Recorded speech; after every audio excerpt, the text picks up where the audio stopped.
Hello friends, I'm Dr. Sachin Bhonsle, Senior Consultant Joint Replacement Surgeon at Fortis Hospital Mulund.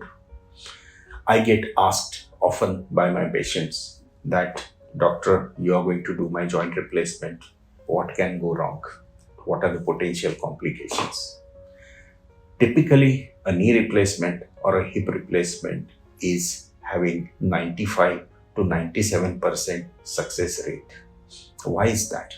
Because our hospital is well equipped, it's clean, infection rate is minimal, all the staff is state trained. I am trained to do the surgery. That is why the results are good. But still, things can go wrong.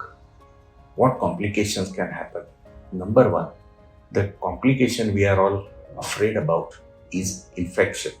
Typically, 1 in 300 patients can get infection of a knee or a hip replacement, which can usually be treated by antibiotics, but sometimes it is not possible to control. How to avoid infection? We have to make sure that the patient's diabetes and other medical conditions are well controlled, and our operation theatre setup is ultra modern and clean. Second type of complication one can get is because the bones can be weak and those bones can get damaged during or after surgery. Most commonly, it is some patients can dislocate their hip joints. Some people can fall and have a fracture around their knee and hip replacement.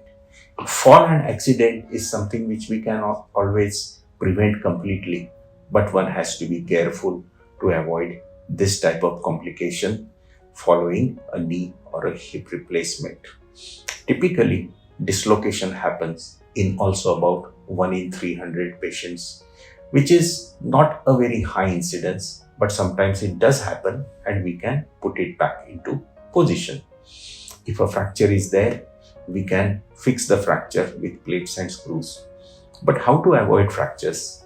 Before the surgery, we check the patient, we see how the bones are strong, and accordingly choose the prosthesis, the hardware, whether to cement it in or whether to use a cementless prosthesis. Third type of complication one can get is किसी को chest infection, urinary infection, or clots in the leg veins, which is known as deep vein thrombosis. These medical complications can happen to anybody, but which can be treated by proper preoperative preparation and treatment afterwards. Thank you.